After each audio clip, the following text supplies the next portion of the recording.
बहनों भाइयों, कैसे हैं आप? कर रहे हैं ना तैयारी? अरे भाई PSL 7 की करें भाई, यही तो इवेंट है जिसका इंतजार हो रहा है बेचैनी से।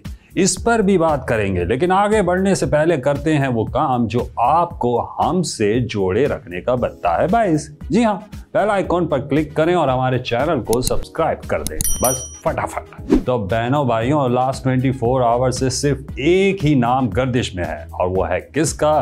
भाई वो है एक ही सुपरस्टार, जी हाँ, आतिफ असलम। कोई PSL के ऑफिशियल सॉन्ग्स के लिए उनको कर रहा है याद, तो कोई उनके कोक स्टूडियो सीजन 14 के नए गीत सजन 10 नामे इनकी गायकी पर झूम उठा है।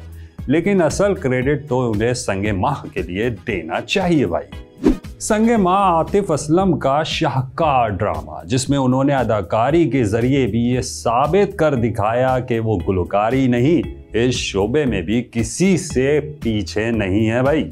हिलमंद के कैरेक्टर में जैसे आतिफ असलम डूब कर अदाकारी कर रहे हैं, चेहरे के एक्सप्रेशन, डायलॉग डिलीवरी, सब कुछ कमाल की है। जो क्रिटिक आतिफ असलम पर तनकीद करते थे ना भाई, वो भी इनकी फनकाराना सलाहियतों के फैन हो गए हैं इस ड्रामे की वजह से, और होना भी चाहिए।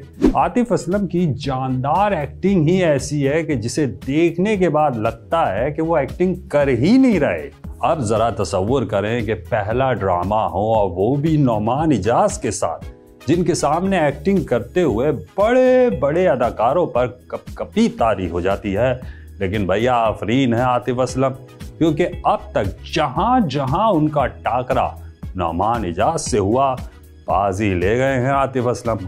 कहीं से भी नहीं लगा कि ये इनका पहला ड्रामा सीरियल है, और लगना भी नहीं चाहिए, क्योंकि आतिफ असलम है भाई, ये हल्का मत लीजिएगा इन्हें। स्पेशली आतिफ असलम गुस्से से भरे डायलॉग्स में अपने पूरे जोबन पर है।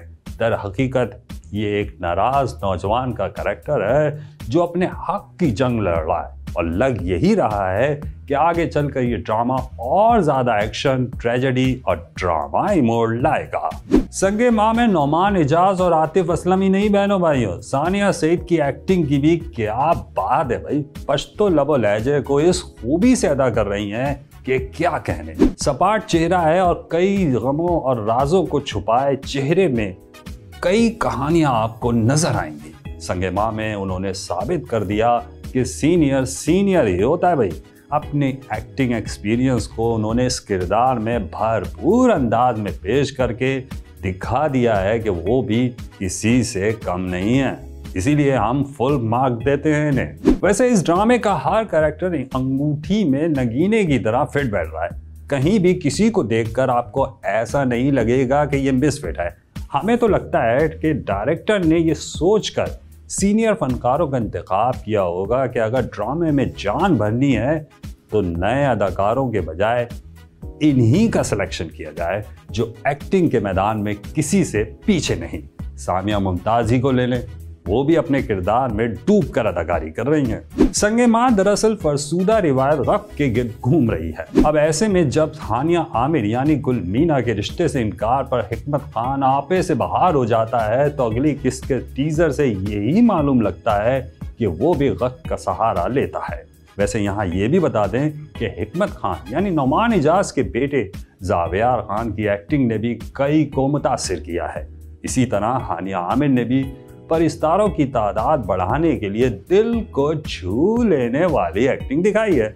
संगे माह को आतिफ असलम का ड्रामा कहा जाए तो कुछ गलत नहीं होगा, और हमारा अपना आइडिया है कि अगले 2 से 3 माह तक अगर किसी की जबान पर चर्चा होगा तो सिर्फ और सिर्फ आतिफ असलम का ही, क्योंकि जहां उनके PSL के सॉन्ग की धूम मचेगी, वहीं बहनों भाइयों कोक स्टूडियो के नए गीत पर भी वाह वाह समेट लेंगे अपने आतिफ असलम। रह गया संगे माह, तो बहनों भाइयों आप माने या ना माने, इस ड्रामे को आप बार बार देखने पर मजबूर होंगे, क्योंकि इसमें आप सबके die heart star Atif Aslam जो हैं